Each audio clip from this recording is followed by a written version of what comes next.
It was very challenging because it was the first time that I stepped out of my house by myself. I went to the US with my family and my brothers, but I was surrounded with my family and my nuclear group and community. But when I went to Spain, I had no resources. I went there on a beca, which is basically like their school gives you the money to go, and so I was very fortunate. It was challenging because I was the only one there that was in that situation, so I felt like I had to prove myself more, get the better grades during the time.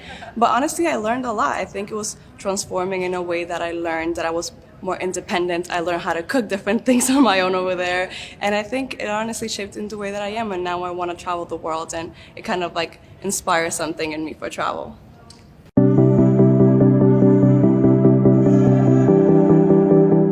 Because it's my everyday life. It's something that I live every single day. When I first came to the US with my family, I left all my family in Dominican Republic, and I went back a year and a half later for summer vacation.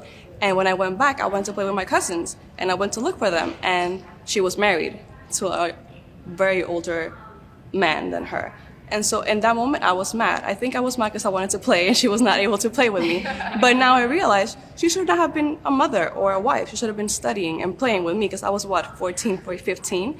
And so I think having that experience shaped me and said, this is what we all live and this cannot happen. So I want to make sure that I can do something every single day to help that not happen.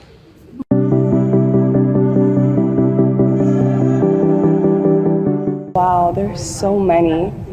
I would say Mama Tingo. And Mama Tingo was a woman who fought for the rights of people who worked in the caña field. I don't really know. Sugar cane. Thank you. Sugar cane fields in the Dominican Republic. You know, she was a woman that came from poverty. She was a black woman. She was like, we had to empower each other and we had to protect our people in our small towns. And I think that power sets forward a lot of women. And you know, I think a lot of times in the Dominican Republic, we don't give enough acknowledgement to women who have done things for us and for like our society. And I think she's one of the first women who did it. And I think I would love to emulate her energy and her strength to put forward like my story, but also others in the Dominican Republic for sure.